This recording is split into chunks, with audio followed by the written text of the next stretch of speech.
But yeah, we've got our first matchup already. They're deep into the bracket.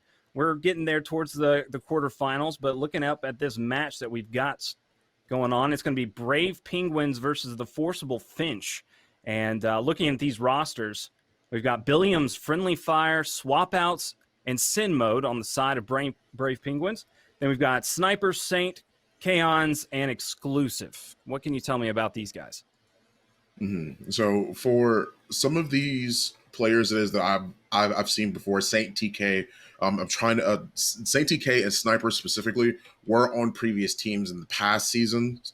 I believe during the first Rogue Cup, for this season, I do believe they actually ended up going up against or losing against Gaming Gorilla, somebody it was that we saw during I believe the first Rogue Cup, and obviously those have more noticeable names. We have Cool, we have Pix, we have Rugi, Fank.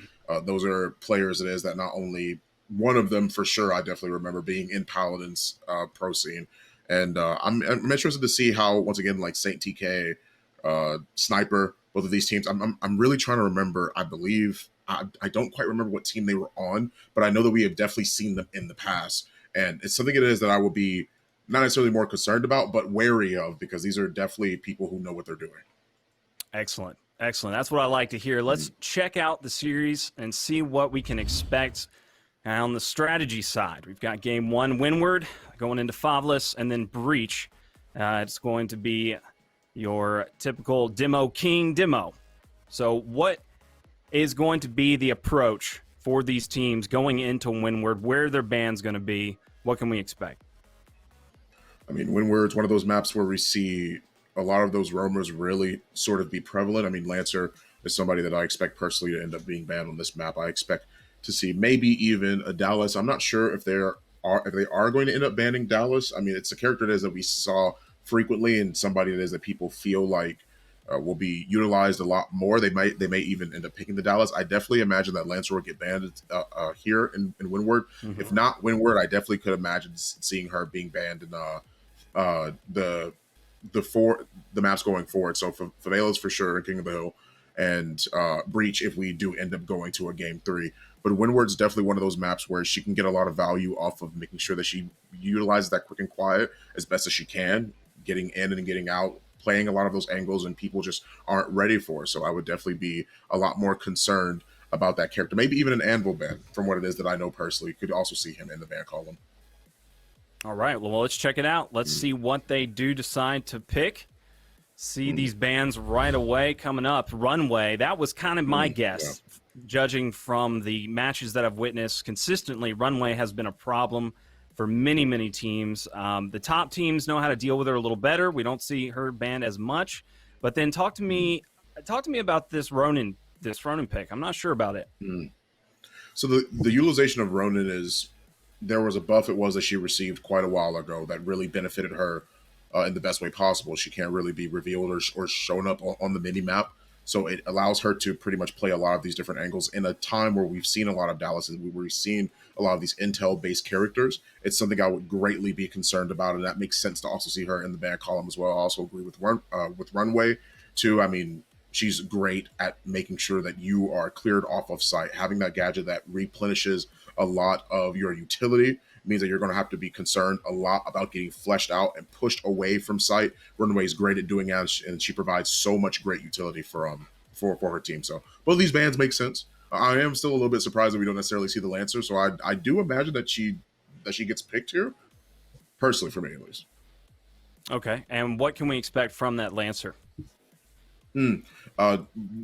Somewhat what it was that I was saying before previously. I mean, a lot of her ability to use quick and quiet is what makes her so dangerous. Having that ability to be able to roam around the map and make it and make it a lot more dangerous for anybody to be playing on any site, really. I mean, it really does open up a lot and a large slew of possibilities when she's on your team because of her flank potential, because of her ability to weave in and out, to get into certain fights, to leave certain fights. It just opens up too much pressure. And especially on demolition, you don't want that pressure on either bomb site. You want to make sure that you can at least maintain a steady pace and steady control, because you get cleared off site. Playing retake can be really difficult depending on what characters you're going up against. So that's personally why I feel like the Lancer ends up getting picked here. Well, there's going to be an audible there. And I think you were right on Windward, but we're going to go game one Palace instead. So how is this going to affect the whole shebang? I mean, we've seen some great snipes on this map plenty of times. The great wide open tops of the buildings. Runway's got to be a great pick. I'm glad that they got rid of her. We've seen crazy stuff, but Ronin's still a good one. Good ban. Yeah, for sure. And Lancer is even more of, I think, personally a prominent pick on this map because of Palace. I would be really, really concerned if I was either of these teams. Forcible Finch versus Brave Penguin. Let's head right into Palace as we get started on game one for the CMG Showdown. I'm excited to see the drafts, honestly. I mean, once again, like I mentioned and talked about this Lancer a lot. I would be shocked if I didn't see her, but if anything, the only reason why I believe she will be overshadowed is the utility of other characters. We've seen Dahlia being used quite a bit, and I think that she really provides a lot to a team. Obviously, it's better than Saint, in my personal opinion. You can shoot the drone, deal with that, gets rid of the revive potential. But Dahlia, unless you kill the person, they can still be res as long as they're within a certain radius. And that 50 meters is pretty big, I would say. Not actually going to go for the Lancer cure. Instead, they're actually going to go for... Now, this is interesting because I'm very well aware of the fact that people love to utilize their intel as much as possible, but they actually go Dallas, Talon, and Glitch here. That's a lot of intel. Glitch, it is. It's a lot of information to be given on your side of the field. I'm a little bit concerned about them having to play retake because you have Dallas, you have Vi, you have Kestrel, you have Dahlia, and Kestrel, Vi, Dallas, Dahlia, that's a very, very aggressive team it can be played as. Dallas is one of those intel characters where he's great at taking those one-on-one fights because it gives him the immediate information of who's closest to you, right? It can really adjust your strategy and make it a better way to play coming into the round, or I should say a round-to-round basis, right? It makes it way easier for him to be able to gain the information, obviously relay that to his team or push forward or back off, whatever it is that he feels like is available at the time, even though it only reveals one person. But I'm not sure how the rest of the team will be able to sort of maneuver around that because, I mean, Kestrel's great at being able to retake on site. Same thing for Vi. So I'm guessing that maybe they'll be able to play into that a little bit. But here we go, getting started off with a down the mid, going to be trying to get the angle onto B as soon as possible. On board here with Kaons. Kaons trying to get an early sight. No intel at all. Going to pop the ability. Check out any players that are going to peek a little too much. That was a close pick. That would have been huge for them. Not going to happen, though. Trying to get the cleanup. Oh, and is able to get the headshot through the smoke. That was big. This is part of the reason why I was a little bit concerned about their draft and about their team overall. It's the utility on the side of Forcible Finch that has really shown through here. I mean, you have the utilization of the smoke grenades, the bounce nade, right, that got that first initial down as soon as the round started. They're not even really going for the bomb plants. They're just trying to see if they can find any sort of pick, and they do. Yeah, this is... It's going to be hard for them to hold on to anything. They're defending, but they have so much intel. I don't think having this much intel is as relevant because Glitch is, sure, great. Like, he stops people from utilizing their abilities, pretty much gives you the intel of who's nearby. But if so, we can keep it at Glitch Dallas. I don't think the Talon is the move, or vice versa, right? It could be Dallas Talon. Don't need the Glitch. It's. I feel like it's not as great as holding on to site, and they can get forced out a lot just based off of the wrong call, right? So I'm not sure about how I'm feeling about Brave Penguins draft. I'm not liking it too much, and I definitely think round one is indicative of how well that draft goes. All right, on board with X. Going to hold the bomb.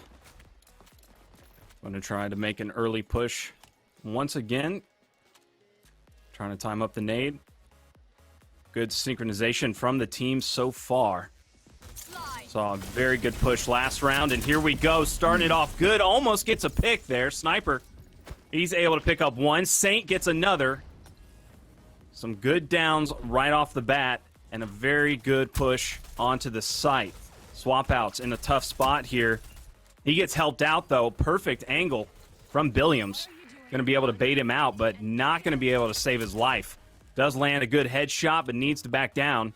Sniper is going to take that one out, and now it is a 2-on-1. They're going to be getting those reses easily. Billiams just playing this one as smart as possible. The bomb is near him, though.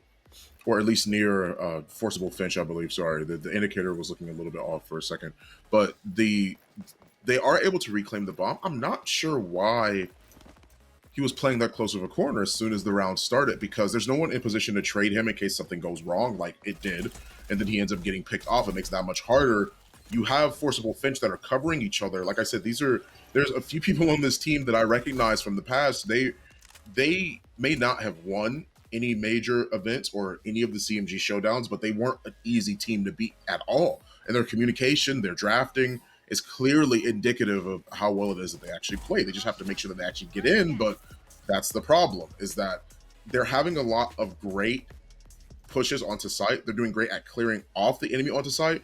And there were a couple times where it was like the nades were coming through. I guess they were relying on the Dahlia res too much, because Talon, aka Swap Out, sat in the ensign for a while. Dahlia popped the res to try and see if she could actually help him out, but it didn't raise him in time, and he just ended up dying out. I'm not sure why that is what was happening per se. I think if somebody is going to play that close of a corner to stop Finch from pushing in onto site, I would have more than one person at least playing up by that staircase on Dallas's left that you see right there, watching from there, and then making sure that somebody else can play close so they can get the trade in case something bad happens.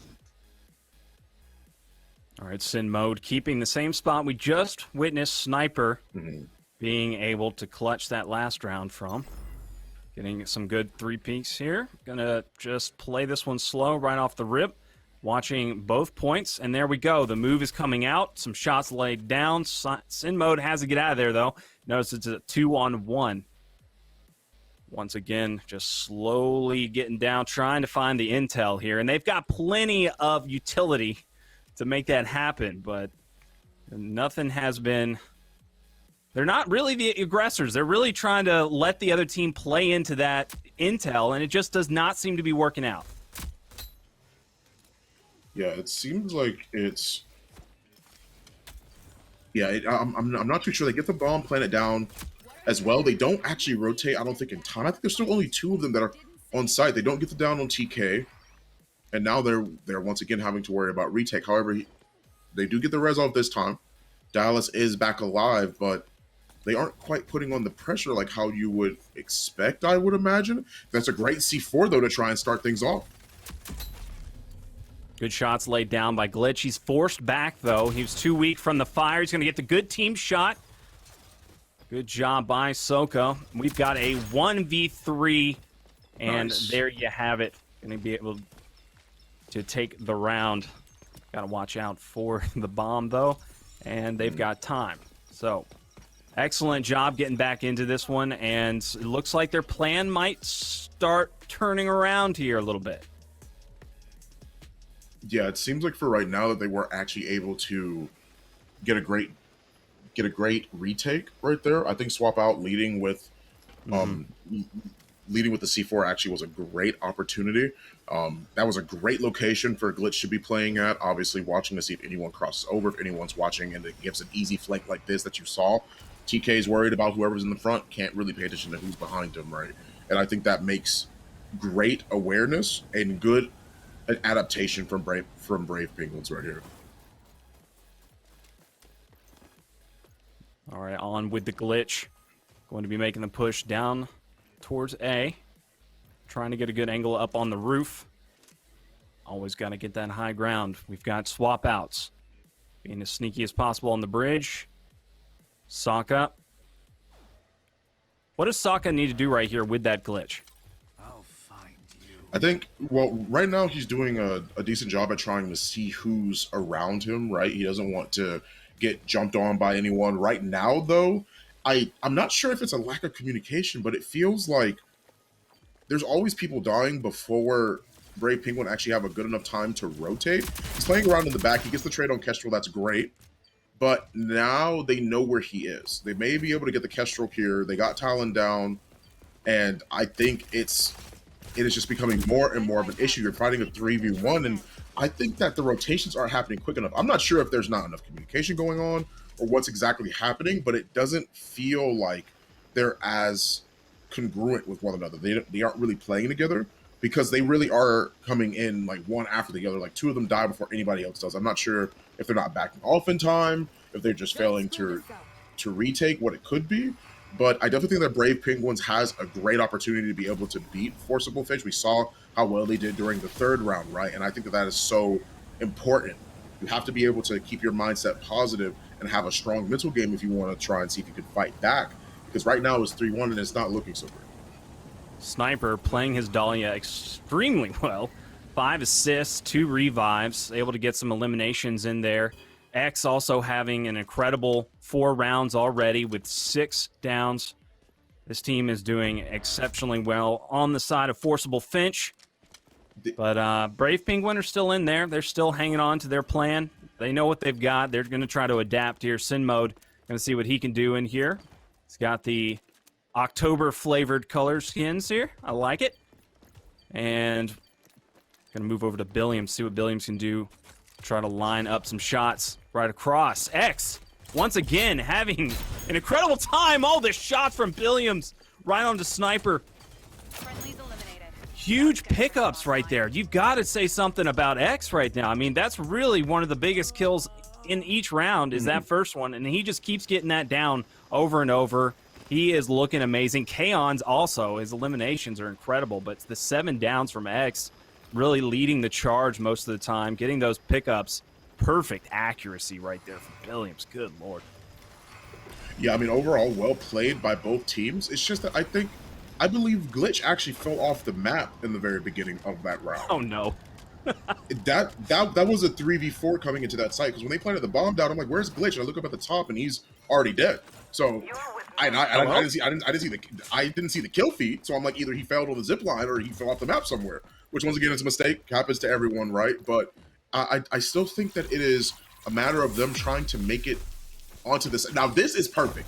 I love how they played that. They had one playing close. Williams, you see him up there playing by the temple, actually trying to see if he can get a trade-off on anyone. Sniper Man just floor 1 and Soka loses the next fight. That's unfortunate, man. But swap outs, though, hey, he's getting TK. That's probably the best case scenario they could ask for, even though it is a 3v1. Yeah, I like the decision right there to try to get some intel. Still watching your death cam, crawling out there. But yeah, also getting more aggressive. Like, that's really what they need over on the Penguin side. They're just staying a little bit too passive. They're not getting in there. They're not working together. So seeing that change definitely will help them. But so far, it is not working on the defense. Maybe things can change around, at least around the offensive side. I'm not too sure. I mean, once again, Brave Penguins are not looking too great. Yeah, I mean, you can only hope for so much, right? I mean, like, I think that Brave Penguin have a great chance here, honestly, at winning this. And we've seen them do well. I mean, they won a round, and I think they played it greatly. I love how they played that most recent round, too. They did lose a fight to Sniper. 2 of them did lose 2 separate fights to Sniper, but I think that this is... Okay, now, this is a little bit too... Okay, I think that's too aggressive. Because there's 3 of them trying to push up to see if they can try and catch people off guard with how well they're pushing, but they're not taking into account who can be where. And I think that that's the biggest issue as to why that didn't go so well. He gets flashed out. He has the melee and he tries to toss it, but he doesn't even find it. Swap out's trying to get a little fancy, trying to stay alive here. Knows that he's getting flanked, not going to be able to tee up fast enough, and gets taken to... Oh, okay, a little bit of disrespect. Shooting the bodies, 6-1. They are feeling a little confident right now, and we're going to get the switch coming in. Let's see what they decide to switch up on the offensive. What are they going to choose? Well, Kestrel's already being hovered. You have Kestrel Dahlia. I think that's great. But now, see, look at who X is hovering, right? This is who I thought I would see on both teams because it's Lancer. This is the point it was that I was making earlier. I think that she's so effective on this map. There's a lot of angles that she can play at that a lot of other people can't make it to that quickly, right? And with Quick and Quiet, you have a lot of situations that end up being beneficial to Lancer because she can play on top of the rooftop, she can play low ground, she can play high ground, and all of this while you don't know where she is, right? You have to be aware and watch where you're going to be attacked from. And this is why I think that Lancer should have been banned.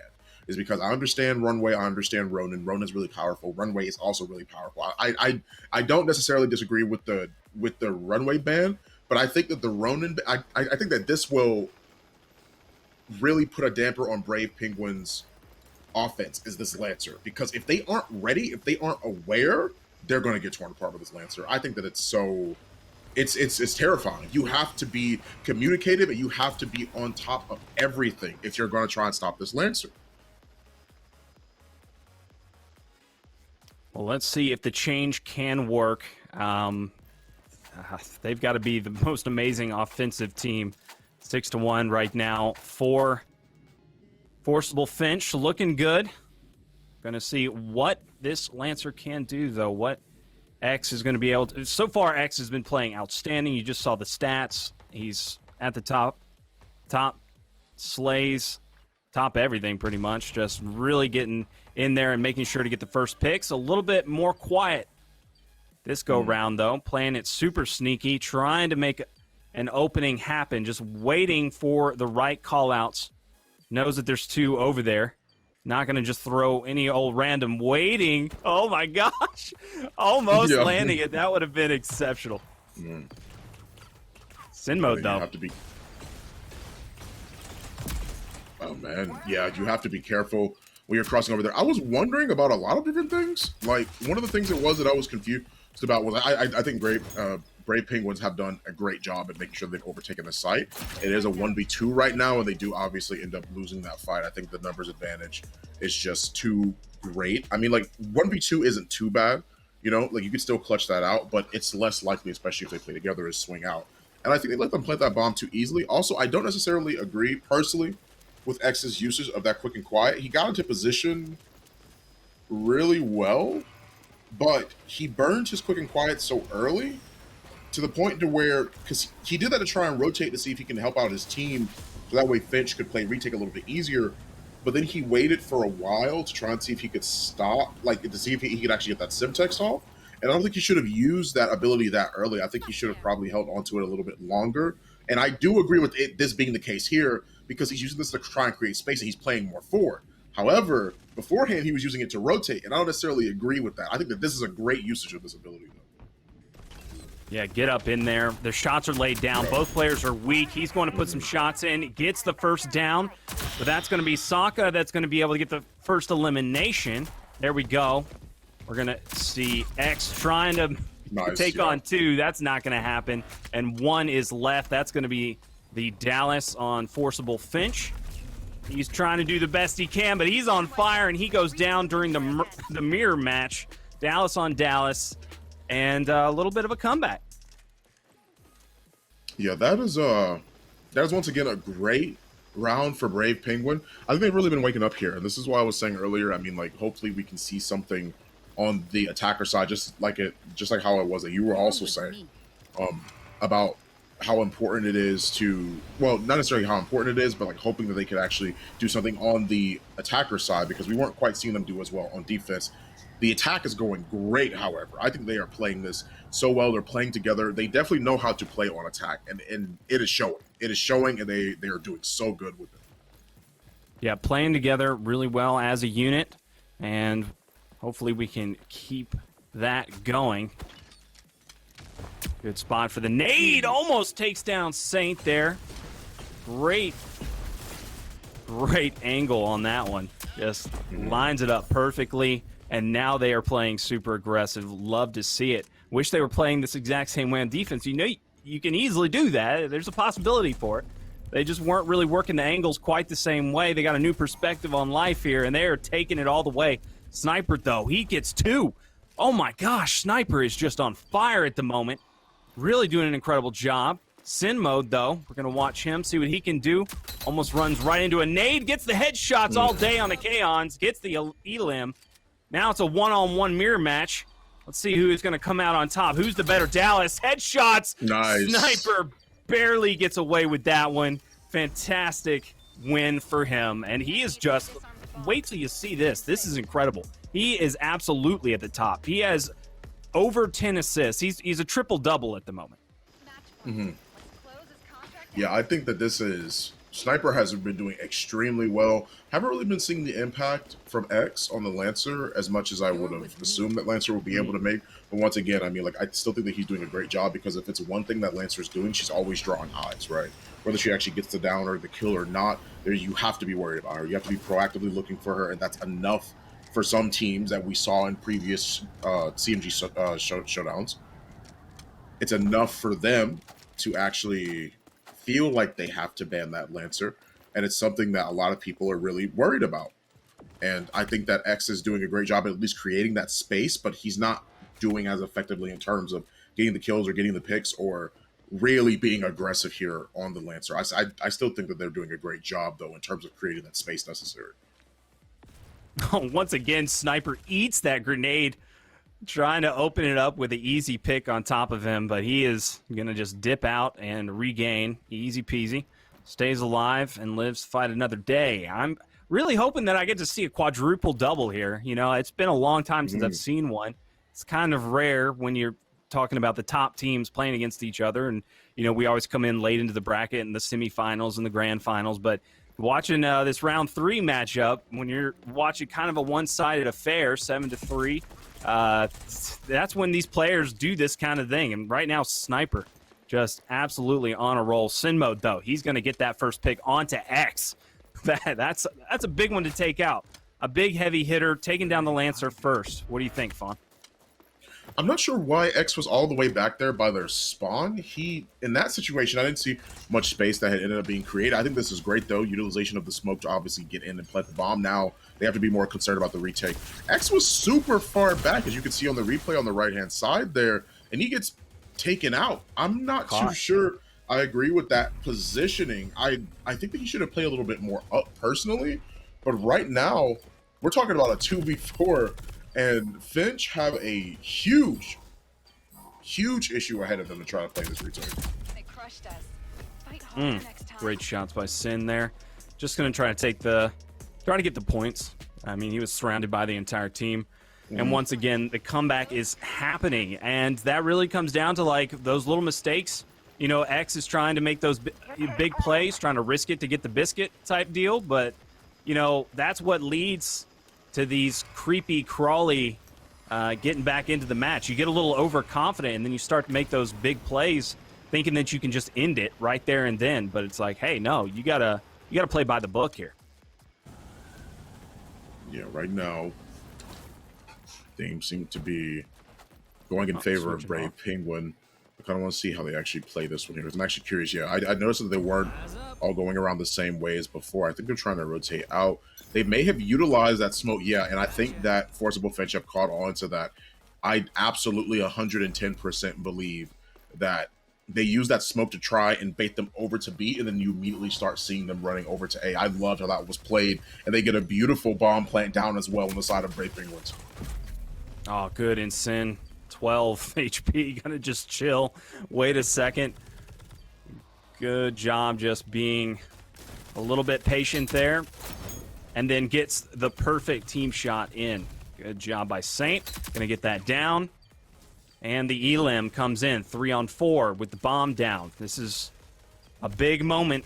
Sokka getting the kill. Sin mode. The 1-on-3.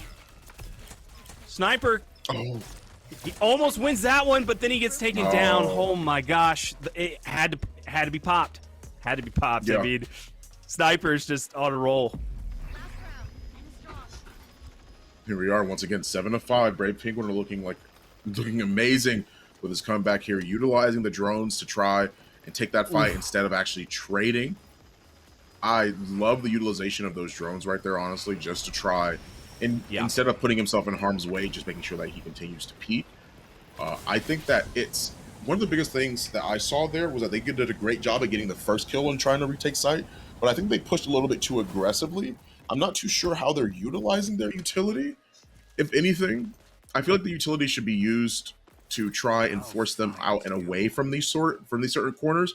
And then with the utility being there, I would push behind it to try and see if I can make usage of that space, whether it's a Simtex, whether it's a frag, a bounce nade, whatever it may be, right? Oh my God. I would be more concerned about how they're using their utility, but great shots already. I mean, this is, you couldn't ask for a better comeback, a better performance from Brave Penguin, honestly. I mean, this is exactly the type of play I was wanting to see. Yeah, absolutely. That was they get absolutely. The pick and now the bomb's down.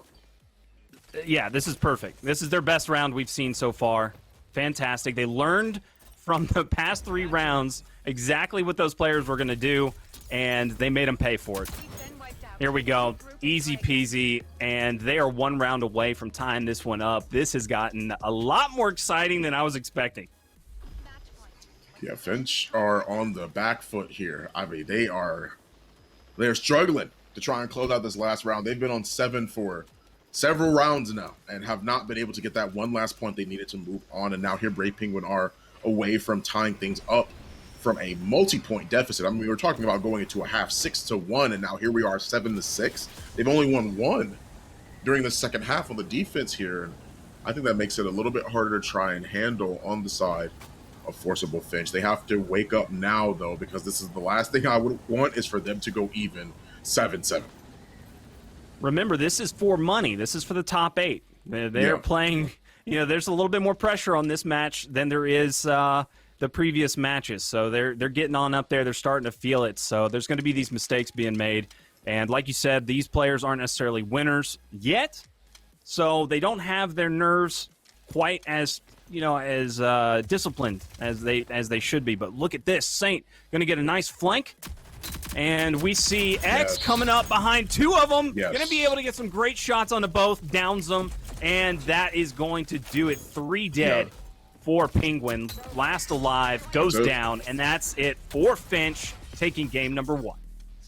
That's what I was expecting to see more utilization of, was that quick and quiet to not only create that space, but we saw them actually use it to retake that site. We had a situation where they had once again gone to B, trying to they could bait people out a little bit more and then rotating over to A. X uses that ability, that quick and quiet, to make sure that not only can he retake the site, but he gets picks on the way in, because as you saw, none of them heard him coming up there.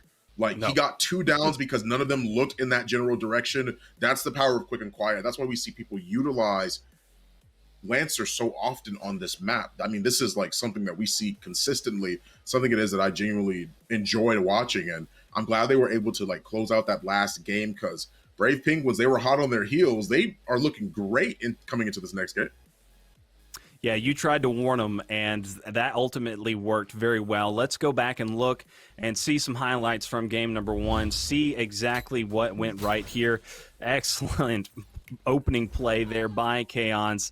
But, I mean, the Lancer just, it might not have worked out a couple times, but he kept pushing. He kept going in and trying to make those big plays, and eventually it worked out in the end, and he was able to clutch up with a huge opening right after the perfect round from Penguin. So that was like the perfect opportunity to do something like that. Also took them a second to even take him out. So you tried to warn them. They didn't listen to you. Yeah, I mean, it's to be fair, I mean, maybe they didn't need to listen to me. I mean, they had won 5 straight rounds beforehand, right? So I think that Brave Penguins did a great job at obviously adapting to the situation and into the trouble they had to face. Honestly, earlier on, it just seemed like they were necessarily weaker on the defense side. They definitely showed out on the attacker side, though, and I love that sort of adaptation, that type of play, because that's what you need to be able to bring out. I mean, we're playing for money. We're playing for some big bucks. We're playing for points, trying to get seeded. I think that this is a great opportunity for these teams to really show themselves and show out here. And never forget, what it really comes down to is trying to be the best. These guys definitely want to go for the top, and it's a 10,000 main event coming up at the end of the month to be playing for. So there is just a ton on the line, and this experience is vital. It really is. I mean, a lot of people that haven't competed before, they just don't understand the type of practice. It's different. It's very different. This is exceptional that you're able to get your team in here week in and week out in these Checkmate Gaming showdowns. Make sure that you guys sign up for these, because this is the best practice you can get in every title that's available on the site. So here we go. Game 2, Favless. What can we expect from these teams? What is going to get Penguin back into this one? Well, as for right now, I think that Penguin did a great job at making sure they keep on the pressure, and now we saw how well they were doing on attack. I imagine this game is going to be extremely close, because now we're talking about a respawn game mode. We're talking about a game mode that involves consistent fighting, that involves a lot of pressure and positioning around the objective. Demolition obviously has more pressure around the objectives, but not as consistent fighting. People are worried about dying, obviously, since you only have 1 respawn per round, with that being the case. And now we have a mode where we can respawn as much as we want to. So I would be concerned if I were on the side of Forcible Finch, because Brave Penguins definitely showed their adaptation. And here is where, in my personal opinion, I think it shines because of how aggressive, how well they were doing, and obviously how much they turned up. And I think that Favelas with King of the Hill is a great map to be able to do that on. All right, so given the respawn, what are the bans that we can expect? Well, with this being the case, I mentioned it before that Lancer I think is a great pick, but this is King of the Hill, so this is more about being able to retake these objectives and fight and set up for the next one. I think that characters like Dallas obviously are still really, really good. You don't really see Runway as much in these respawn game modes. I don't think she's worth the ban. I definitely think Ronin is. I feel like Lancer still might be. I'm not entirely sure. This is a wider map. She could play a really pivotal role if you could work on playing a lot of those retakes. And I think that's something that you have to be a little bit more concerned about, right? Because King of the Hill is these hills spawn all over the place, all across the map.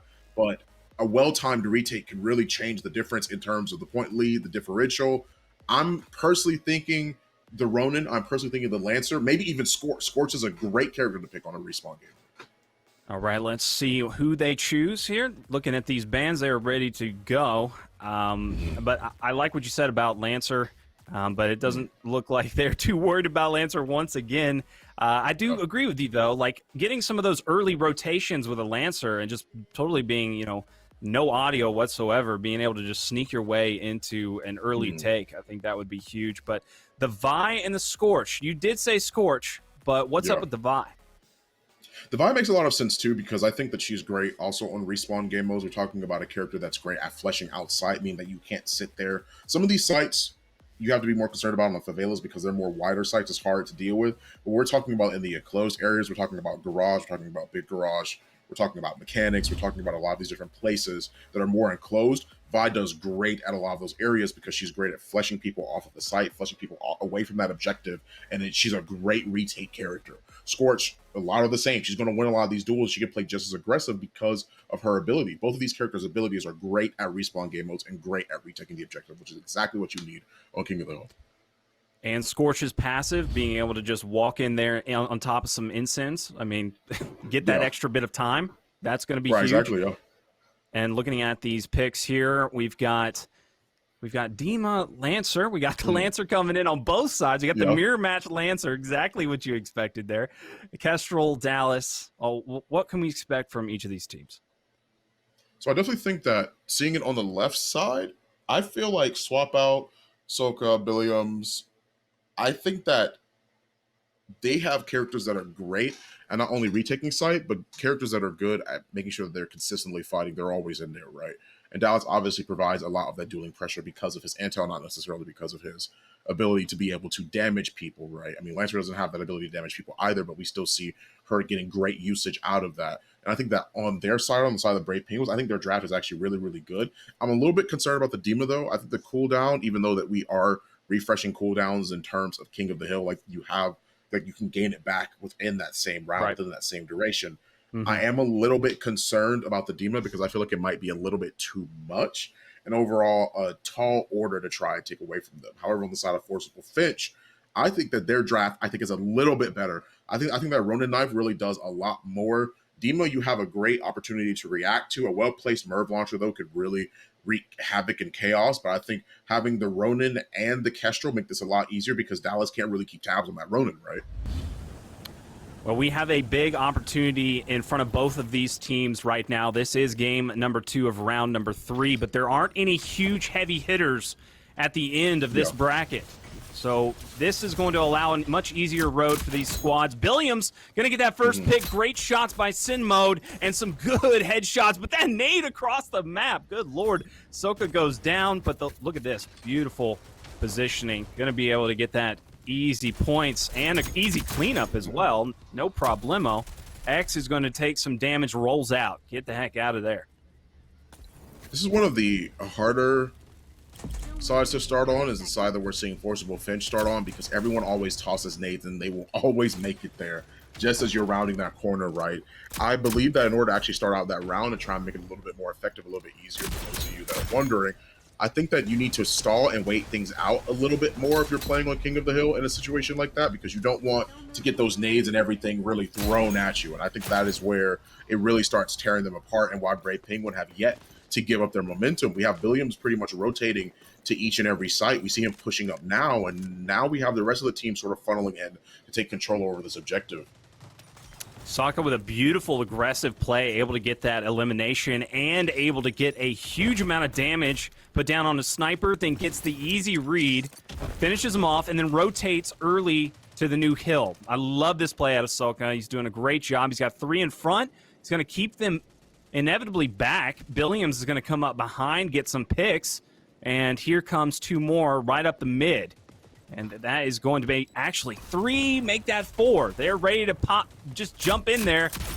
But great shots by Sokka, going to be able to put them down. Excellent headshots coming in. And it looks like they're just going to keep on holding it.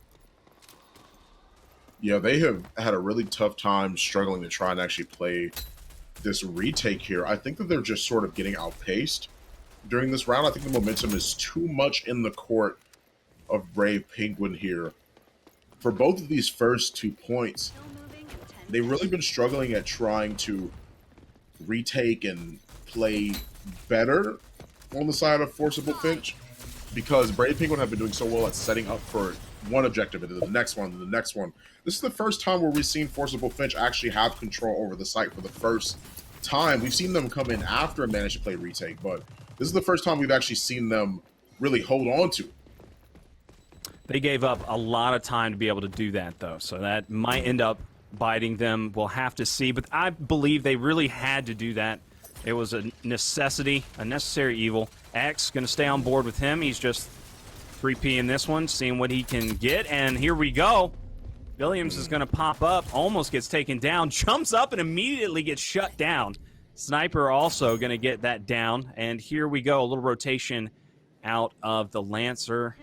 And that was really what I expected and was going to be one of the best things about this character. Now 25 seconds remaining in this one, and they're going to soak all of that up, but they're going to be ready for the next. And it looks like we have a little mirror match happening, a little 2-on-2 about to arise. Never mind, there's 3 on top of him. And he gets taken down. He gets sniffed out. Yeah, for right now, it seems like they're actually doing a great job at keeping this pressure on. They did a great job at making sure that they have that retake, but the score is still close on the side of Forcible Finch. They have a good opportunity to still play this retake here. It's just a matter of how much damage they take on the way in. You already see Dallas is brought pretty low, and that means that that's going to stall them out more and more. They get these kills time and time again. And that's just genuinely how it is. He pushes out through the smoke, and they pretty much spray him down. They have to push together, and I don't think that they have been doing that as much. I think they need to apply pressure from multiple angles. If he's watching over here by himself, people need to keep the pressure on, because now they know that Dima got shot. They're going to try and push around to help out, to try and help out the Dima as much as possible. But he goes down. Saint gets the first pick on Sokka. Swap outs, though, immediately comes back with the trade. Billiams, Sin mode. Oh, no. That is going to be huge, and that's just going to end it. There we go, all down, and they're going to grab the final few seconds of this round. Beautiful job by Penguin, trying to get themselves back into this one, showing that they are very, very strong when it comes to attack and respawn. Yeah, this is exactly what I was talking about when I was saying that I would be concerned if I was Forcible Finch, because we saw Brave Penguins really show out on the attacker side last map, right? We saw them really do their thing on Palace. They were struggling on defense. We've already seen them do great when it comes to attacking, and now we're talking about a consistent respawn game mode that involves them being as aggressive as they feel like. I think that that's a great way to start off your second game. They got to do it. They got to start just hanging out together a little bit more, getting aggressive, holding the forward as much as possible, get that W key held down, and here we go. Sokka going to move in, gets that help, going to try to find an angle, knows that there's a player over here, but that's going to be the flank coming in, going to just try to stay alive, plays his corner, tries to get a little bit of extra damage down, does help out the teammate to secure the points. So now it is once again taken over by Penguin. They are so darn good at managing this first hill. Good shots being laid down. Kaon's going to pick up 2. That's going to be big play from Kaon's. That's got to be capitalized on. Let's see what they can do from it. Sniper immediately dropped. And Kaon's once again just really kicking butt right now. We're going to stay on with Sin Mode, though. He goes in, drops his intel. Just going to hold the final 6 seconds while the rotations come in. So right now, Forcible Finch are trying to find their way back in, but X gets dropped by Soka. I am Caught. I am a bit confused in terms of how they've been playing this. They've been doing a great job at winning some of these fights occasionally, but they've really been struggling in terms of trying to play this retake game. And I think that they had such a good time in the very beginning of this round to start things off, but they just end up losing the objective once again. They're trying to push in. They manage to get something. That's what Ronan's great at, throws out the ballistic knife and obviously blows it up, but this is the problem. They are struggling at trying to fight these more aggressive plays that Brave Penguin have been making. Yeah, so far it has been all in the favor of Penguin getting the initial take and getting the retake. I'm going to have to see some real early takes on the side of Finch if they're going to have any opportunity. They're really going to have to outsmart Penguin in this one because the aggression out of them is on point. They are really on top of their team shot as well. We're going to stay on with swap outs here. It's got a really good location, trying to get these players to hunt him down. Billiam's going to take out Saint, so they've got the numbers advantage for a second. Oh my God! Peeks through the wall, gets the little chip damage on the shoulder, and immediately comes out to help with the team shot. Doesn't forget about X. Loving what I'm seeing out of swap outs right now. Playing exceptionally well. Getting in there, playing aggressive, trying to get these limbs off. Gets flanked finally by X and taken down. But there's still... Oh, never mind. That was just Dima going to be the last alive. Now it is Billiams. And going to try to just wait for his team off the respawn. Right now, they're flanking around and they find such good damage into 2 members, Sniper and Saint TK, on the side of Forcible Finch. But right now, it is a struggle trying to play this retake. This is a great utilization of the smoke, though. You already have the intel. You know where they're at. Spray through it and obviously utilize that smoke in whatever way it is that you can. It's not just about blocking vision. It's also about using it to play aggressively. We saw them toss down that smoke and then spray through it. They got the kills where they needed it to be, and that was good enough for them. Early rotations coming from Penguin. They are just on top of it. 2 seconds to go, and they'll have full control beginning the time. Billiams does go down, so a nice little pickup, but that is going to be a res coming in. Oh, never mind. Respawned right back up. We've got the... Oh, baby! Oh, good man. Lord. Walker. Soka with the dub skis. Oh, man. That's going to be 3 down. They weren't ready. Oh, tries to fight X, but it's literally a hard time to be able to win that one. X also finds another earlier pick, 105 to 50.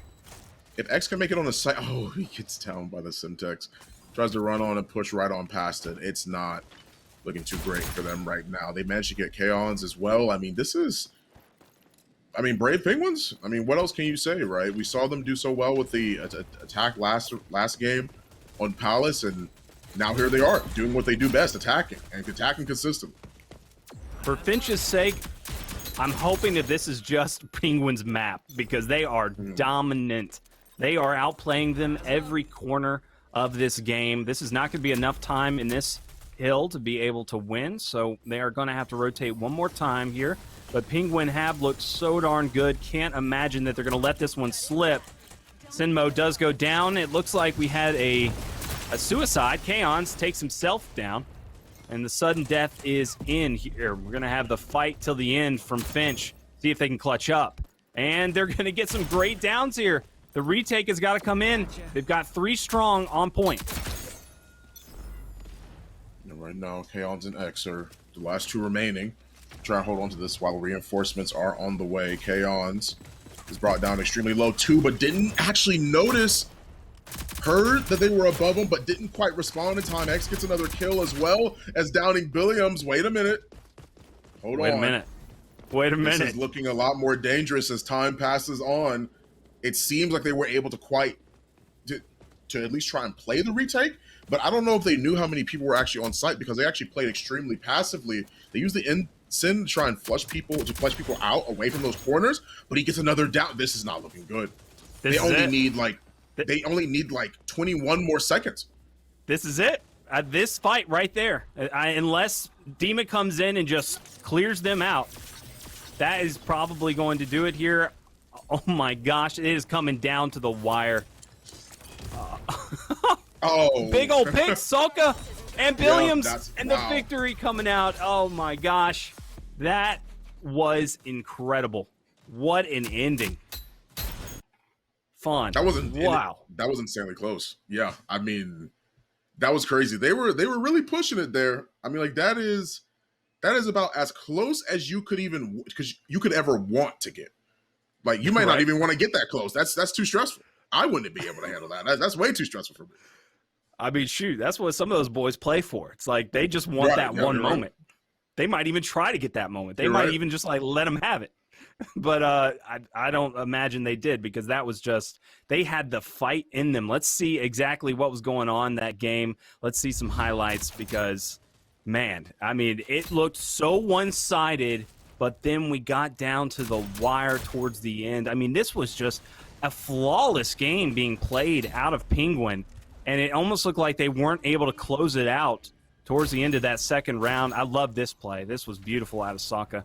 So he was able to rotate back, got a good pickup, stayed alive, got some good damage down before he goes down, but that was able to keep that hill. And here we go, the ultimate ending. This is what you love to see. If Saka wasn't able to get that pick, if there wasn't that massive push towards the end, that would have been just it.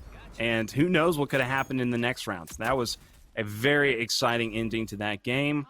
And all the players are just really on top of their game right now, and we're seeing some exciting Rogue company. Yeah, I mean, once again, Brave Penguins, congratulations to them for winning that, and then now here we are in a game 3. I would be so unbelievably concerned if I was them. I mean, like, I am thinking that Brave Penguins, the tail end of Palace, they're doing great on attack. It was 8-6, and now they end up taking another game for themselves. A beautiful, well-placed Merv launcher. I felt like the Dima was going to be a little bit more of, not as effective as that. But to be fair, I mean, Favelas is a map where you could get a lot of value off of that Merv launcher. We saw that there. I personally didn't think that the Dima would be as effective, but hey, I mean, there's nothing for me to be proven wrong. I mean, I love to see it, honestly. I mean, you see those multi-collateral Merv launchers, I'm not complaining. Gosh, X and Sniper just wrecking right there. You saw that was a 3-piece from X. Just able to get them back into that game like that. Just really clutch plays happening on both sides. We saw it in the first game where it was kind of this similar. Like Finch was just really taking over, and then the fight back from Penguin in the second half. So we've had the switch, the swips, going back and forth, trying to make it back into their games. Brave Penguin, though, able to get back into the series now, coming to a tiebreaker in Canals. What can we expect from both of these teams in Canals with their bans? Fawn. Even getting tired of saying it here, but once again, this is another good map for Lancer. Like, all 3 of these maps have just been great for her, and I think that it goes to show that both teams actually drafted her last game. I think that this is another good map for her again. This is definitely a runway ban, though. I think that either bomb site could really shift towards the team that has Lancer, and I will be a little bit not Lancer, excuse me, runway actually, because of her ability to be able to refresh those. To be able to refresh a lot of that utility. And we had talked about it at length before. I mean, I talked about it with Blue before. I think that this is like a really prominent Molly meta, right? I don't think anybody would ever say that wasn't the case. I feel like runway is a must-have ban here. Right. Got it. I totally agree. Runway for sure. That's what I've pretty much been seeing across the board. But let's see what the players think. Let's check out these bans and see if they have the same ideas. No, they are going to go with Glitch and Ronin. Interesting. I mean, I guess it makes sense because Glitch is actually... We've seen Glitch a few times on this map because he's great at gathering intel because of how wide the map is. It pretty much puts a deterrent on anybody that might try and flank. Actually, I think it's actually a great opportunity to be able to find and deal with any Lancer that might be flanking around, right? That gives a great amount of information in a wide radius, and it stops anybody who's flanking just off of the fact that Glitch now knows that you're there. So Glitch actually being banned, I think is great. It also tells me a little bit that we're talking about a potential Anvil pick as well. I'm interested. I'm interested to see how they maneuver this. I agree. Anvil just jumping in there and taking care of business. Let's load in. We've got game number 3, the tiebreaker here. A big match for both of these teams. We haven't seen them win a cup yet, but there is a good opportunity that they have a road in front of them that could lead them there. Looking at this bracket, both of these teams looking great. They're on fire. Let's see if they can take it all the way. Both have just been so on top. They've just been even. Both teams, as far as their skill, their level of understanding, knowing how to adapt to each other. And here are their picks. We've got the runway like expected, but no runway on the other side. How is that going to benefit the defensive team? It's going to benefit them greatly, I think. I mean, we're talking about a situation where Dahlia can run double smokes and potentially even 4 smokes if she actually manages to upgrade it and gets that additional one right. Like, we're talking about 2 smokes at base, potentially 4 if we're looking at runway. This is something it is that I would be extremely concerned about because there's a lot of utility here that I would be worried about, man. I mean, I think that it is so prominent and something that we have to be wary of when we're thinking about these bans and utilizing the ban and draft phase as effectively as we can. I don't think that not banning runway is a good idea. And they banned the Ronin and then picked the Talon. So obviously they're not wanting to get counteracted. They don't want that silly Ronin running around trying to get behind them and taking over the game. So we're going to start on with Billiams here. Been having a pretty solid series. I can't say anybody's hasn't had a solid series, honestly. I've seen just great plays from all the players. Nobody really letting me down, and that's why it's been such a good one here. Getting some little peeks here. Going to try to find where the push is coming. X just 3 ping, and Sokka trying to get some intel. Where are you hiding? So using that radar dart, just trying to find anyone that might be lurking, anyone that might be close by. I believe they are finding it there. Didn't recall. It knows that TK is there. Watching around that angle. I don't think they know that X is here, though. If he comes over this wall, this could be very dangerous for Talon, but he actually walks back and walks away. Lives to fight another day. He used his footsteps trying to fake him out a little bit right there. X wasn't having it, just waited it out. Saint pretty much expected it to. Using the footsteps. Once again. Oh, but gets found out. X on the hunt and wins that fight. Takes Sokka out. I mean, that was great play from X, just playing as patient as possible, not getting out there a little immaturely or prematurely. And now we've got Kaon's in trouble, 11 HP, getting caught in between 2 players. Gets some little help, though. And we got 2 players trying to push. Billiams and Sin Mode. X is there, but the smoke is down. Kaon's is on fire right now. Has to win this one. Is able to do it. Great shots by Kaon's. And now we've got 1 player left for Penguin. That's going to be the Dallas Sin Mode. He's trying to... Oh. Ninja? No, not going to happen. Not today. It's going to be the 2-on-1. The shots coming in, and he gets shots into both of them. Puts them down below half health at each. But not able to swindle that win.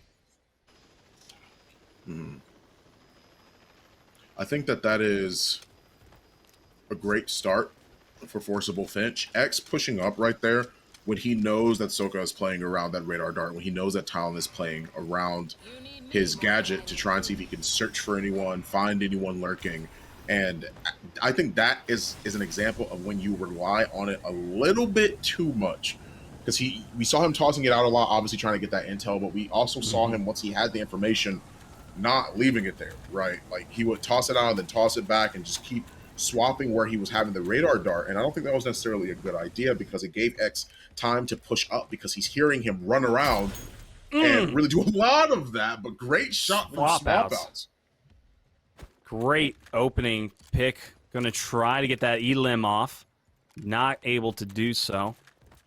So they are back to 4, but that did buy them a little bit of time. Got to remember that. And there's it once again. Just excellent prediction shot. Able to have that excellent crosshair positioning. Once again, trying to watch this left peek. Snipers kind of testing the waters. Looking for it. Sin mode able to sniff him out. And it looks like Sniper's taking the chow a little bit. Challenging that angle. Probably not the smartest when you got 2 people and a runway looking right at you. But they're taking it. They're coming. Runway's going to back all the way up here. Swap outs. Just needs to cover his teammates. Bait them out a little bit. Here comes the drones and the push. Swap outs is ready. Bomb goes in. Finch are playing so passively right now, too. They are actually able to get the bomb down, but now we see the kills coming through. Kaon's down somebody, but doesn't finish them off. That's actually a bad time, because they actually do manage to pick up the Dallas. Now we're talking about a 3v3, and Sniper loses the next incoming fight. Here we go, 2-on-1. Sucka almost getting taken down. Still up, 18. Very good job staying up. Going to immediately go for it. We got 3 up, taking down the final one. Swap outs is going to do it. And there we go. We are tied up. And that's the power of having that runway, having that utility. We saw a bunch of ensigns. We saw a bunch of nades go out. I mean, I think that is a statement to how powerful she can be. And I am floored that they honestly let her do it. Like, I'm shocked. I thought that we would at least see her get banned. I understand the Ronin. Ronin is more of a common ban, especially on a map like Canals. You want to be able to see whoever is coming for you. You don't want to let them get away with any of that. But in a situation like this, I think that makes it even more dastardly for your opponents, right? Because I think that that is so unfortunate to have to deal with so much of that utilities and have it be such an easy retake for the defending team, because they can rely on that runway. They can use a warning shot, quote unquote, from in the form of an incendiary, in the form of a bounce, in the form of a frag, and have another one when they want to potentially confirm a kill or force somebody away from that, right? All they need to do is hear the bomb being planted, and they have any utility at their advantage. They can use it to stop whoever might be trying to plant. It's almost like running into infinite artillery. You just are going to be getting slammed by all sorts of abilities, and it is going to make it a lot harder. I totally agree. Runway is the pick. Soka is still going to try to peek that, take some damage. Going to try to get some good bounces off. Not going to hit anybody, but does land right in front of X. X was ready for it, was right in between where they could be coming from. I like those little plays that we've been seeing from X. X has been so good about those, and it's really been just changing up this series big time. He's playing a lot more aggressive, a lot more in the open too, and I think that's so important to be able to see that, because we saw X in the very, very first map. He was doing well. He was doing great, but he swaps to Lancer. He's not quite making the plays necessary, at least in my opinion. I don't think he's really, like, I'm absolutely 100% sure that he's trying, but it's not being effective in the way that he's playing. We see him really step it up in the King of the Hill, even though the Finches did lose that map. And now here we are, and he's doing great, right? He's playing well in the Kestrel. He's playing more and up in people's faces. He's not worried to push up into people. We saw that happen by Factory. He pushes right on in and through, while Talon's playing around with the radar dart trying to gain intel. He's listening and gaining information from his footsteps, knows that he's using his ability too much and takes advantage of that, pushes forward, not going to rest on his laurels, and wants to utilize himself as a very well-known member of the team. And here we are. He already gets an early kill. Once again, he is the first blood master. X marks the spot. Every time. In the beginning of the game, he is the guy. And I think that's really why they played him on the constant flank. Oh, my God. Almost getting that one off. Not going to be able to do so. They got lucky. Gets the peek and the body shot. Not going to go for the chow. Just waiting this one out. I like that decision. Get him weak and let your teammates take over. Here comes the flank. The shots go down, and that is going to be a clean wipe. Kaon's great shots, good initiative, jumping in like that, waiting for his team to get him weak, and then finishing off the job. I really like what I'm seeing from Finch right now. They do seem to be like they're the closers, but you don't know. We've seen the comeback from Penguin before. But I want to say more about X, man. I think that really is their plan as a team, is like he is that opener. He is always going to be that guy that is making sure to get the first blood and just make the game a little bit easier, whether it's the first blood and he stays alive, or it's a trade, or he just gets massive amounts of damage. He's always going to be in there, and so far it has been working out beautifully. Yeah, I agree with that too. I mean, we have been seeing this Kestrel really put the moves on Brave Penguin right now, and I think that this is very indicative of not only how Forcible Finch are adapting to their adapters, the people that we've seen them take a game from them on the previous map, Favelas. And now here we are in a situation where they are acting just as aggressive, both of them sinking their nades together and getting an immediate down. Now they want to push forward with this one, has the drones, tries to use them to clear things out, and it's not going to be enough for them right here. Hey, I mentioned the runway being prominent, but there's nothing that beats good old teamwork. Yeah, they need to get in there a little bit faster, but it doesn't matter. They eventually get in and get out. Done deal. They are just making it happen every single time. You got to give a shout out, though, to Swap Outs on the runway. Very good positioning and was able to get a down during that push. So that was a very clutch shot with the sniper. Unfortunately, couldn't capitalize, couldn't make anything else happen, string any more kills together. Here we go again. We saw that excellent synchronization with that nade, and that is when Swap Outs is able to get the kill with the Claymore and gets the headshot. But that 2 down isn't going to be enough, and Finch are that much closer. It lands right on in, and obviously X taking the wider angle as opposed to his teammates. A little bit more closer to mid towards factory. X is actually a little bit more wary now, assuming that they're actually going to try and push up, and it seems like they actually do want to play a little bit more aggressive.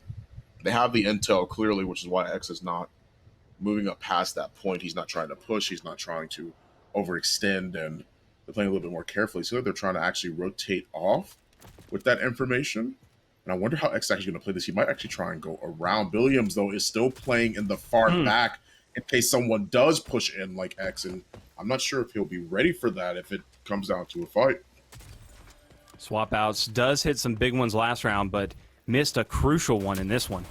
Kaon's was going to be pretty much SOL in that moment if he was able to get down, and that would have made it so much easier. Swap Outs. Wow. Oh, X. Finally, X gets punished for his wicked ways. Sniper's going to down Sin mode, and the 4 back. Penguin going to try to get into this one. Bombs down. Soka getting some intel off. Swap Outs going back and forth. Good team shots coming in. Looking for the peak. Not going to happen. Sniper goes down, and it is a 1-on-4. No more. Yeah. Throughout the ensign as well, like they were trying to play a little bit more back. I actually do like how Forcible Finch were playing that. They were playing a little bit more passively, a little bit more away from the bomb, just to try and use their utility to do their job for them. However, when it came down to the gunfight, we have 3 people swinging into one person, and the other one's sort of like jiggle peeking, like strafing to try and see if he can actually get a few shots in. They do get brought low, but it's not enough for them to be concerned, you know. And I think that was so well played of a retake on the opposing side there. I think Brave Penguin did a great job of making sure they actually utilize their retake well, and they're in just good old-fashioned gunfighting, honestly. And I think that's something that they've noticed they really have to match when they're going up against Finch, is they're just not going to have a good time if they're not able to win those types of fights. And so far, it's starting to work in their favor. Going to go on with Swap Outs once again. He was able to pick up 2 with this very same strategy. and able to get the headshot with the snipe. See if he can do it once more. It's going to take some damage, but no problemo. Immediately doubles back, puts down the case, and going to check the flank. Swap Out's just playing an excellent game so far in this tiebreaker match for top 8. For the money. And here we go, the opener, X, the breacher. Gonna put this drones down, picks up a kill on a sin mode, but does go down. That's gonna be 2 down for each team. Here comes the res, not gonna get in there in time. Immediately comes up and goes for the elimination. I like it.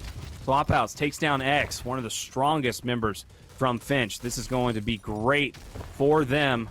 Playing much better on defense than they were on map number 1. Seeing Penguin do an excellent job. Soka going to be able to eliminate Kaons, and it is a 2-on-4. Yeah, they're already trying to play out the rotation here. Saint, he's been over there the entire time, actually. Yeah, we saw him over there sort of slowly making his way forward, and now you got to deal with playing around the Vibe Poison. You have the numbers advantage, so they absolutely could just push in and try to see if they can take the trade. Saint is playing too far up. I think he's playing too far up because if more than one person swings around that corner, see somebody's already in. They're trying to see if they can push around with Sniper. Yeah, I'm not much of a fan of how they play that post play. They did what they could. Obviously, they were just trying to see if they can get points, get the money, get a little bit of extra money in the back pocket for the next round. But well, it's not even really the next round. It's the half now we're at. So I'm not too sure why they played it that way. I mean, obviously, got to make the best out of a bad hand, right? So I think that they actually were just trying to. I'm not sure, see if they could actually play in a way that's going to keep them at least in the game, but I just have no idea, you know. Like I'm not sure as to how that is. Here we go. Talon, once again. Finch are going to utilize him. We have no Ronin. So that is going to help him out. We've got the Dahlia, got the Kestrel, and we've got the Vi. What was that going to do? How's that comp look?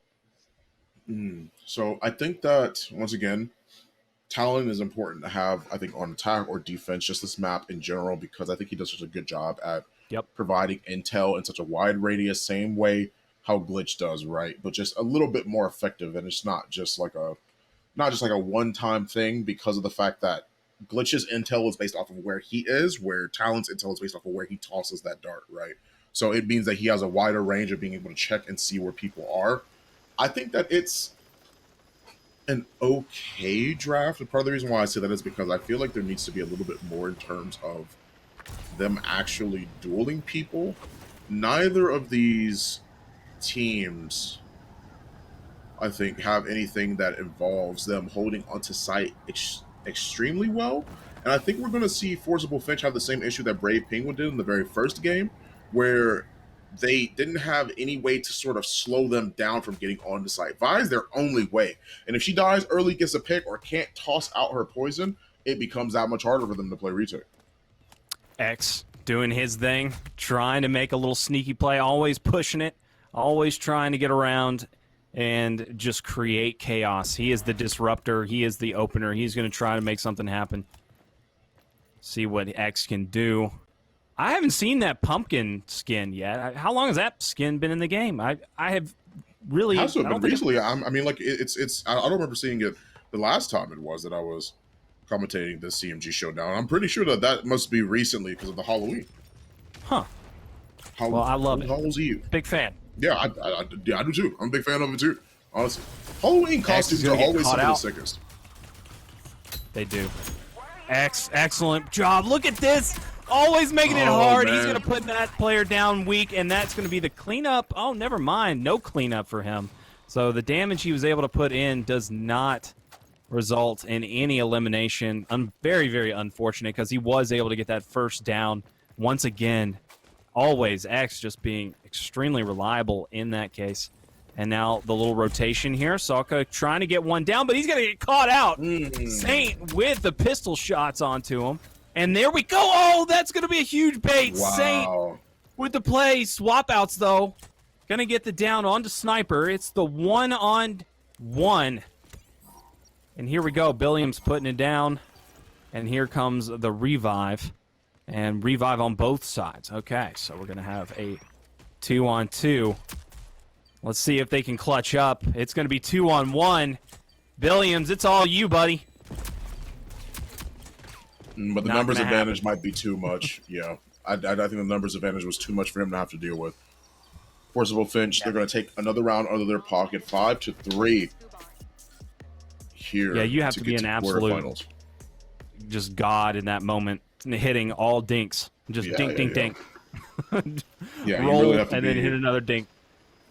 Yeah, you like have to ascend because there's no way that you're hitting that normally, right? Like that is a tall order to ask of anyone. I would be greatly concerned if I was them. 9 revives out of Billiams, so shout out to the support gang out there. Really taking care of business on that end. But I got to say that Billiams has been a little bit low on the totem pole when it comes to the slays, not getting too many downs, not getting too many limbs. So if I had to say there was a weak link, it definitely... I wouldn't put Billiams in that situation. If I had to pick one of the 4 on Penguin, it wouldn't be Billiams. Right now, it seems like they are playing a little bit more up. Tosses out that gadget just to get a little bit of extra intel. That's having 2 incens in the back pocket. Just trying to find something. Slowly clearing out the angles with that radar dart.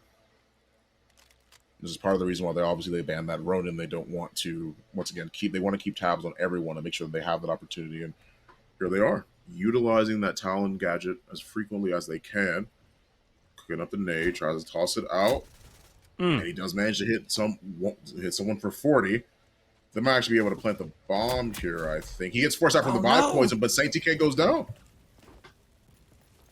And if anything, there was intel there, so they know that there's not 2. There's just 1 sitting around that wall. There's going to be 2, though, now. Going to be a crazy peek by Sniper. He just takes the bait. I like Sin Mode right there, just running across. That's a wartime strategy tactic you see all the time, baiting his buddy out. We've got the 3-on-3 in effect. 1 down for each. Sniper still being disciplined about this corner. It's like, come on, man. Two dead over on the side of Finch. So, going to try to make something happen here. Soka putting the bomb down. Has got the backup from the runway. And let's see if X can make a hero play. Right now, he's trying to move in. Lots of rotations, lots of pressure on both sides, but ultimately they settle down on A. Wonder what Dahlia is... Oh, right next to him. Actually, I didn't even see him. Wow. They are trying to at least push in with Sniper, but I don't think they saw X, though.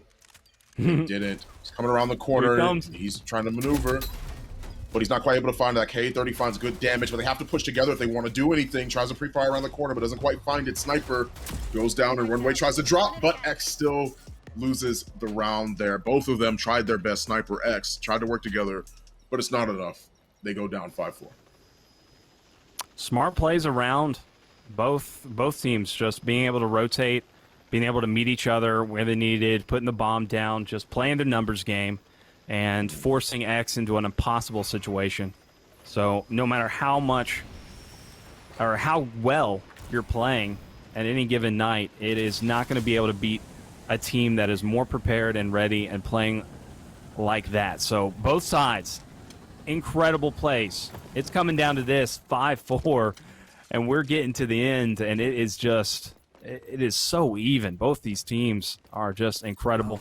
Soka, going to watch him trying to get some intel off. Runway, trying to get some angles, get that first early pick. Kaons, he's 3Ping, just trying to see any type of flanks coming in, any creepy crawlies. Not going to be anybody in sight. Billiams going to grab up some extra smokes and tosses one down and going to move in with the rest of the squad. 3 deep.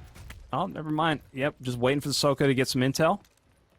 Gets a nade off onto X. X is able to dodge it, doesn't take any damage. Billiams is going to take that fight and is able to get that pick and immediately shuts down. Oh my gosh, no. Kaons takes out X but is able to bait out Billiams. And the double from swap outs. Huge plays are being made across the board right now. Talon, last one up. Then we've got Runway Dallas and Talon on the other side, so almost near impossible, but Kaons does win one. Trying to push in. It uses the smoke, sprays through it, and manages to get another down, but Bottom line. Runway comes right on around the corner, makes sure that she defends both of her teammates, because both of them were looking extremely low. One got downed and one was on 36 HP, so Runway had to clutch that one out. We had to see swap outs, make sure that he properly helps out his teammates. Otherwise, it was curtains for that round. But they tied it up. Here we are, 5-5. And I think that's a great... I think the worst part about that is him actually killing X. I think if he would have been able to pick him up, and that C4 would have went a little further, he literally would have got both that Talon and Dahlia down. Yeah. And there would have been, like, that was bomb in front of them, too. Like, that is worst case scenario. I was a little bit confused because I saw Dahlia pushing up with a bomb on her back, and I'm like, if this goes poorly, like, you have to play a retake that you probably would never want to play. But, hey, sometimes all you need is confidence, and confidence they had as Brave Penguin make this a 5-5. Yeah, you just got to make the play. Billiams did it. I think he heard me. I think he got a little upset. He's in the stream right now because he was able to make a big play. Shout out to Billiams there. He did get taken down, but X was able to go down as well, and it opened up the entire scenario, able to get this tie 5-5. Getting down to the wire here, going to push any second. Swap outs.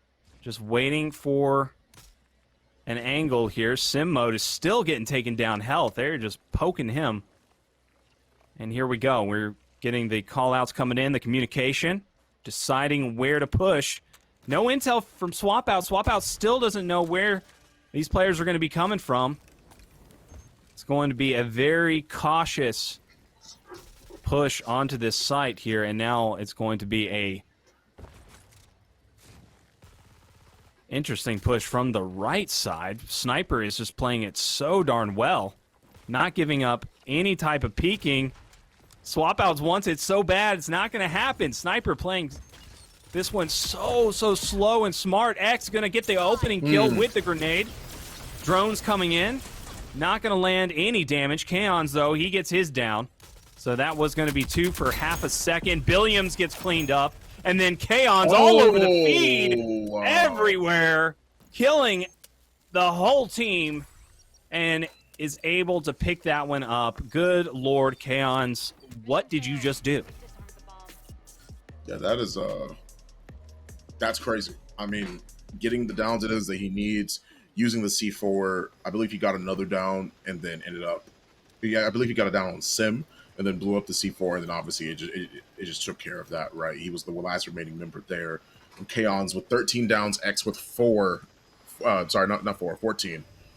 And that's, I mean, man, you can't ask for a better performance from either of these guys.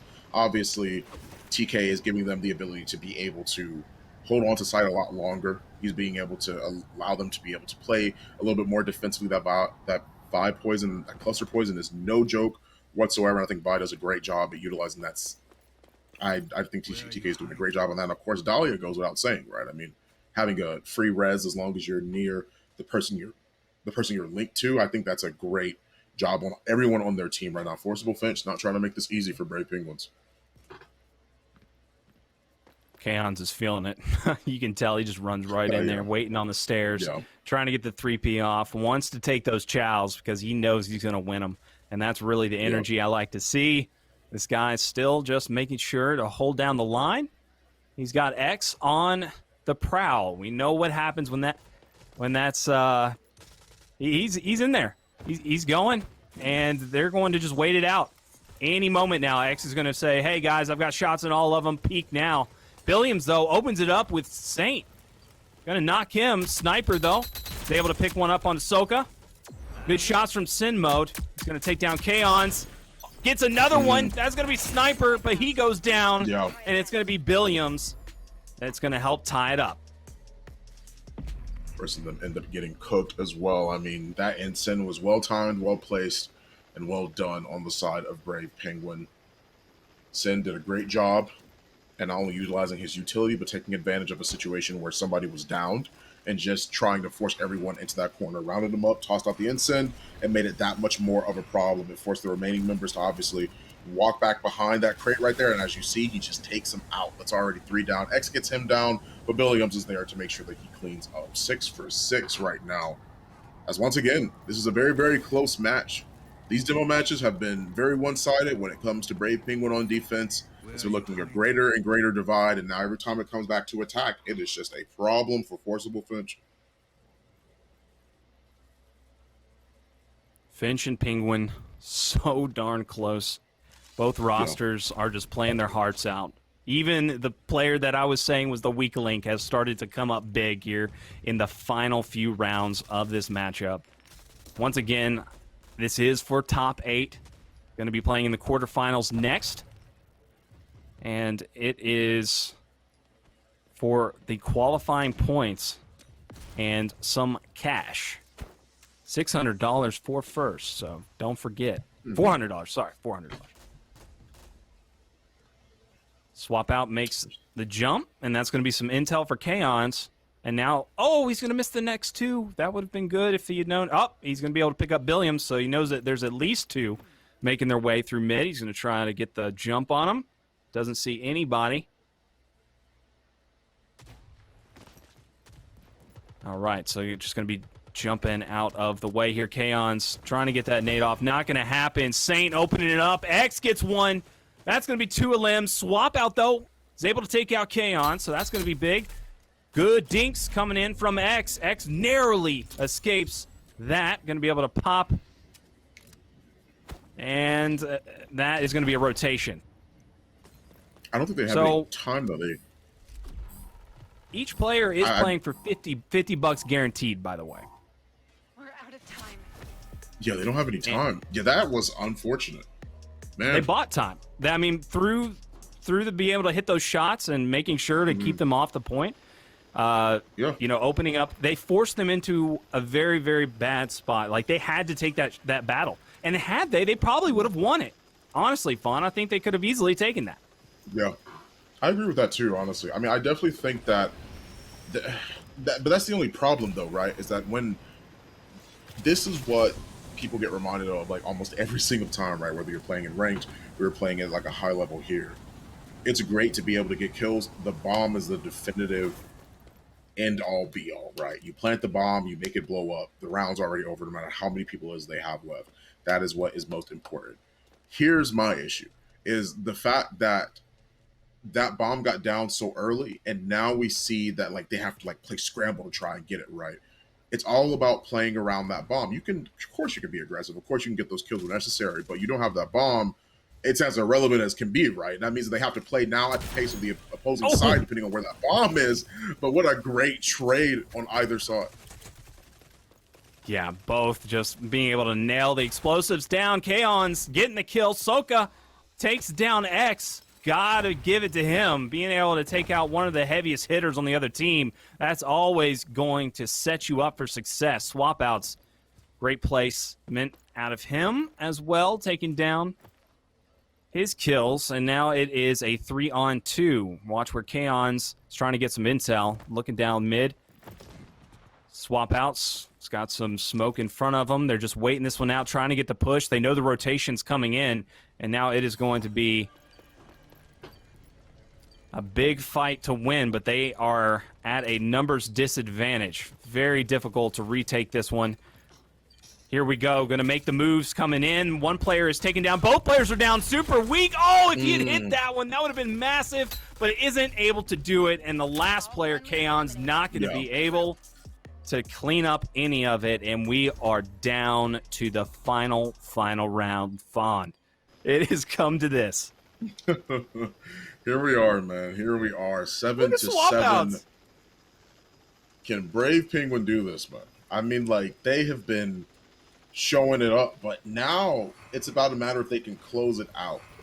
This is the time where you have to play together as a team, play as best as you can to close this one out. They've always been down several points on these demolition matches, but they always bring it back around. The first time we saw them do it, they got close. Can they finish it? That is always the question.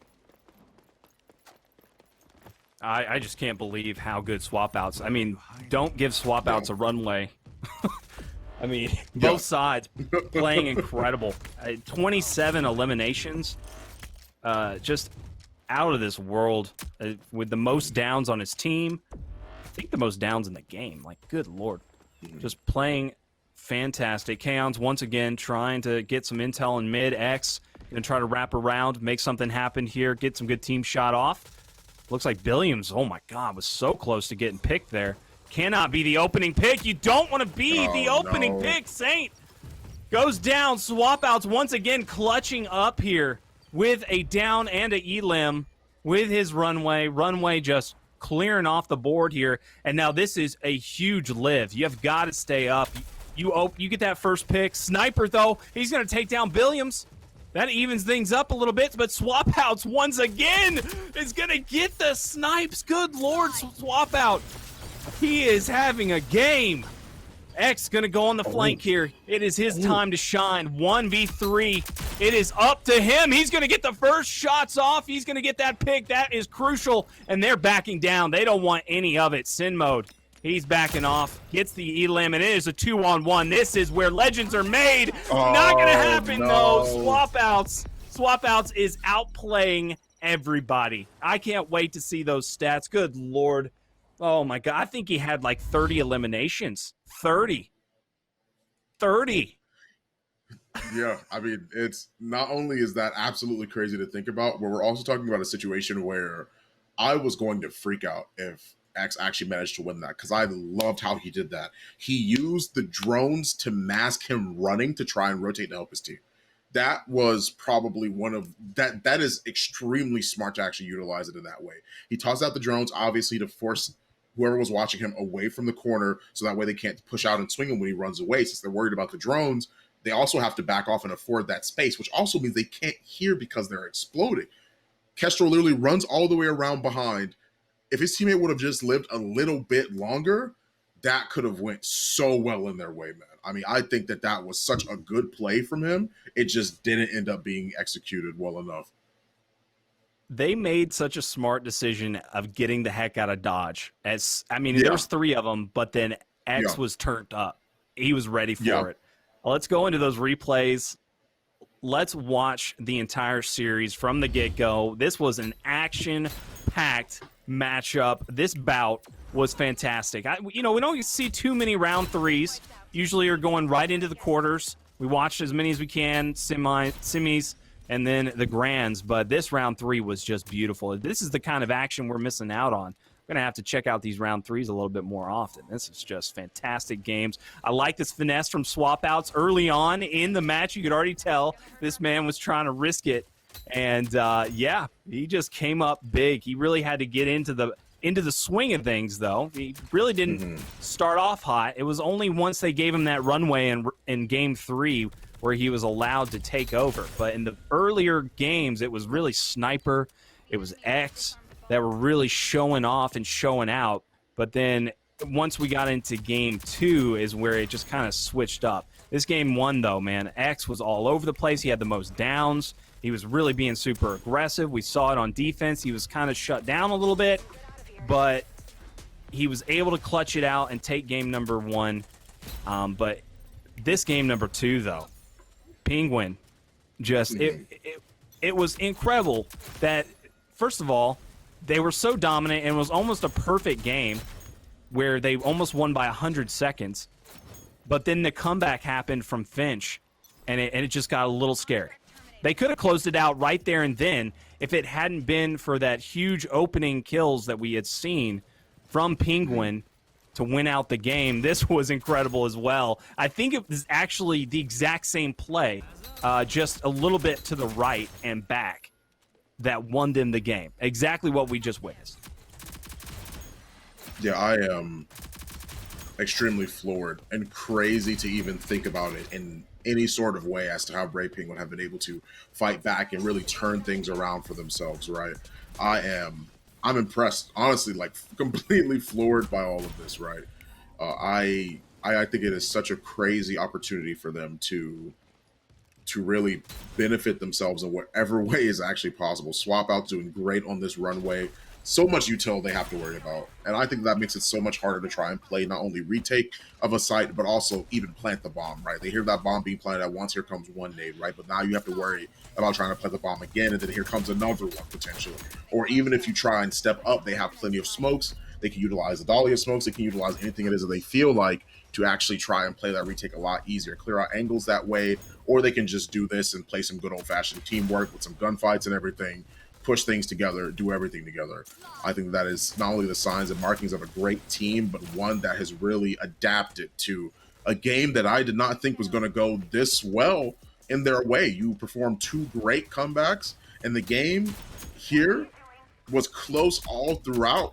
But Brave Penguins are not only the ones that take this, but I think they're the ones that also adapted better. We saw how well they did during the second half of Palace in the very first game. We saw how well they did during King of the Hill. And now here we are in a situation where they end up taking this game, man, and they move on. Yeah, my favorite thing is still the fact that I was a little bit harsh on Billiams, and then he immediately just started going hammer bammer. The man just went in and took it over just like that. Was able to even up this match, was able to just tie it up, and then helps them to secure it. Swap outs takes out Billiams, though, right there. I don't remember seeing that one, but that must have been off screen. But Billiams just really did perform like he needed to, and man, the runway pick, you said it. You gotta not let them have that. Yeah, it is. Sometimes, well, not even sometimes. I think this is the case every time, right? Whatever game you're looking at that has a vast majority of unique characters based off across an entire roster, whether it's 50, whether it's 100, whether it's 20.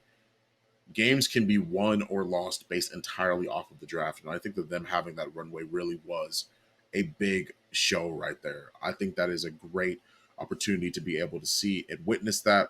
I think it's crazy to be able to watch them sort of like tear it up, honestly, because once again, this was a situation where I didn't think they were going to end up performing that well in its entirety. But when I started seeing that comeback happen, I'm like, okay, they've definitely adapted. This is absolutely what we've seen before. And I mean, I'm glad to see it here more than anything. That was a lot of claymores to go up against. Yeah, you know, absolutely.